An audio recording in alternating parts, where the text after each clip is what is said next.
Love this guy. Love everything he says on television. When he opens his mouth, it makes me smarter every time I hear him. And he's one of the all-time greats. 18 years in Major League Baseball. Here to talk about his buddy, who's now in the Baseball Hall of Fame with him, is the great Pedro Martinez. How you been, Pedro? Great. A lot of fun this weekend, Rich. I had a great opportunity to see David, feel proud, embrace the fan base once again, and just had an outstanding time. I mean, and watching David with such a big smile and beautiful ceremony was just great. What made him so great, Pedro, from your front seat, watching him work and arrive on the scene? I think David had an aura for the big moment. I think David, I don't know if it was, the things that he had to overcome in his career and his life in general that made him so precise and so determined to get things done without fear. A lot of people will probably every once in a while have butterflies in their stomach when the big moment shows up. But it seemed like David not only was able to raise his focus a little bit more in the most difficult situation, but as you saw it for the marathon bombing, he even shocked me, someone that really knew him and thought I knew him, but something came out of David that really made him stand out. And that was one of those moments that, to me, you can compare to one of the biggest moments in baseball or one of the most critical moments in baseball. And I never seem to have enough of, David every time the big moment called for it. Yeah, I mean, any New York sports fan, Pedro, would say after the 9/11 bombing, Yankee or Met fan, that Mike Piazza's home run in the first game back to beat the Braves was remarkable. It was huge for the city. It was a huge moment to let everyone know that you can feel normal and be excited and enjoyable again. But that was on the field. What David did was with his mouth and his persona and his essence and his spirit. And what surprised you about that moment where he took to the microphone after the Boston Marathon bombing and said, "This is our effing city in Boston"? You know what? David was authentically angry. When someone disrespects, a teammate or someone, or something is said the wrong way, or something disrespectful happened, but he didn't really practice for what he was going to say. It just came out of him authentically. And you could see that he was angry. And whether they were the right words or the bleep that he threw out there, I think he meant it so much, and he cared so much at that moment when he did that. And in some ways, it's like it's hard to tell what triggered David so bad that David went out there, took the microphone, didn't improvise anything. He just went out there and said what he felt in his heart. And I think that's the same way he used to play the game. When the moment called for it, he was really ready to take on the moment. And that's what he did that day. And I think that will stand taller than any number that David put up in the postseason, during the regular season, or any other moment here in Boston. Baseball Hall of Famer Pedro Martinez here on the Rich Eisen Show. Who else from your championship seasons with Boston deserves to be in the Hall with you guys now? What do you got me on that front, Pedro? Well,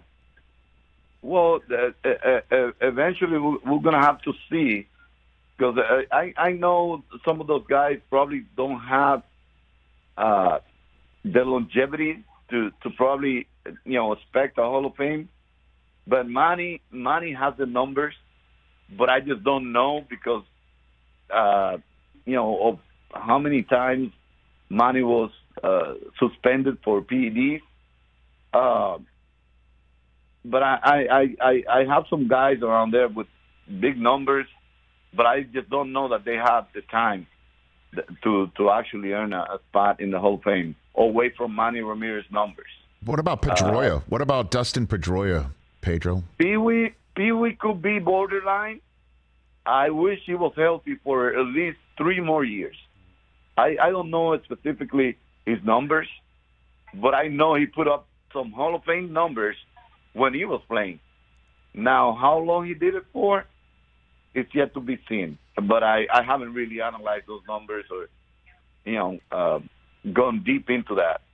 I know Wakey had the long time, enough time to, be considered, but I don't know if the numbers are there. What about Terry Francona, Pedro? He's been at this quite some time. What do you think about him? You know what? Not only Terry, but also Theo. I think it's going to be mentioned sooner or later as a Hall of Fame GM. I think Francona deserves it. I think Francona has been around baseball long enough, has good enough numbers to be considered a Hall of Famer. So I wasn't really thinking about anybody else than the players. But now that you brought it, back into my memory, yes, I think they are deserving. Pedro Martinez, Baseball Hall of Famer, MLB Network analyst here on the Rich Eisen Show. Let's talk a little bit about the here and now right now, Pedro. Let's start with the Red Sox. It seems that they don't want to pay Devers in the same manner that they didn't want to pay Mookie Betts. Is that a fair assessment of reading the tea leaves of what Red Sox management is doing to set this team up for the long term? You know what? I'm involved with the team a lot. I haven't heard that either one has been mentioned. Okay. Whether they're going to let him go or sign him or not sign him. I think the Red Sox are just waiting to see how everything evolves and then see who they're going to make the decision for. I think guys like Bogey, JD, and Devers are critical for the team, but at the same time, I think they need a little bit more time. Remember, Hines was brought over to the Red Sox to dump some of the money that we had in salaries, and he did that effectively. Not paying Mookie was something that everybody was hurting for because we knew what Mookie was and how much value he brought to the team. But at the same time, the gap between Mookie and the organization was so far apart that it seemed like there wasn't going to be a deal done because of the gap that was in between what Mookie wanted and what the team was able to give him at that moment, especially without getting rid of some of the money. And it was unfortunate, but we had to let go of Mookie. But these guys, I don't think are going to be around Mookie. To be honest, Bogey, I don't know. Bogey is a very valuable player. Devers is another very valuable player, and young. And Bogey is, if you're going to say one word that describes Bogaerts, is consistency. And I don't imagine either one in any other uniform but the Red Sox. I hope they keep both of them. And JD has been great, has taken the options to stay in Boston. So I don't know what's going to happen, but I haven't heard that either one is going to be let go or is going to be signed. So I guess we're going to be waiting to see what evolves out of these times that we're going through. If I had to ask you, Pedro Martinez, I'm going to do it anyway. You got to choose one pitcher to win a must-win game in Major League Baseball today. Who is that pitcher today, Pedro? Today, a must-win game right now. Right now. Game 7. You could choose any pitcher in Major League Baseball. You, Pedro Martinez, would choose who to win it? Right now, I would use Justin Verlander. Yep.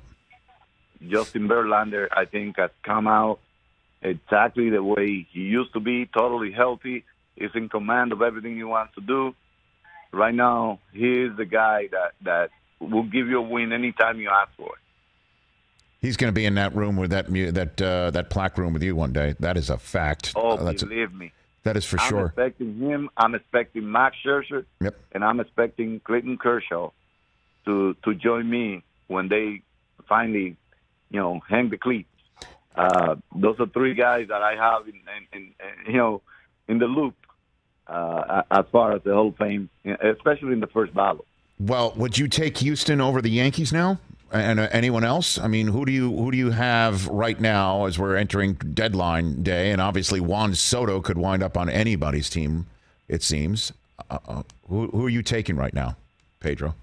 Well, right now it seems like it would be unfair to say that you're picking anybody on top of the Yankees with the record they have. Mm-hmm. So I have to first of all say the Yankees first because of the numbers. But Houston is right there with the Yankees. Either team that you pick to win it right now, you're right. I think Houston is as good as the Yankees are, but the Yankees, because of the record, you have to respect that.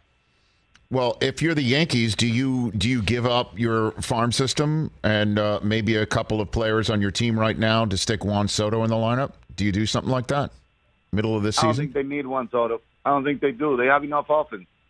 What I would do right now is probably make sure I have the strength I need in the pitching rotation mm-hmm. and the bullpen, because everything else they have proven the entire season that they can hit with anybody in baseball. How they pitch is another story. Before I let you go, Pedro, the guy that you found the toughest to get out when you were pitching, the guy that you knew when you were on taking the mound, that guy's in the lineup, and you knew you had to bring your A game. Which guy was that? The toughest guy I ever faced and the most complete player I ever faced, I mean, in all aspects of the game, was Barry Bonds. But at the same time, in the American League, when I came in mm-hmm. in 98, and I didn't have to face Barry Bonds anymore, the toughest guy I found in the American League to get out, and I got him out, make no mistake about it. Yes. I got him out, was Edgar Martinez, because he would force me to go at least 9 to 10 pitches each at bat on average, and that I hated those. When they're pesky and they battle you in the strike zone, when you're making big league pitches that will get most of the players out, and they just waste those pitches on you. It's painful. It's painful. He was unbelievable. He was truly unbelievable. I mean, he's in the same plaque room as you right now too, and for good reason. He was one of the best hitters I've ever seen. He wore everybody out. He wore everybody out. Edgar Martinez, man, he was great. Hey, Pedro, thank you for the time. Last time we spoke to you was when the All-Star game was in Washington D.C. I'd love to do this more often. Like I said, I love talking to you, and you make me smarter every time I hear you talk. So thank you for the call. Well, thank you so much. That's a great compliment, and it will be my pleasure anytime. Let's do this again. That's Pedro Martinez from MLB Network, and obviously the Hall of Fame right here on The Rich Eisen Show.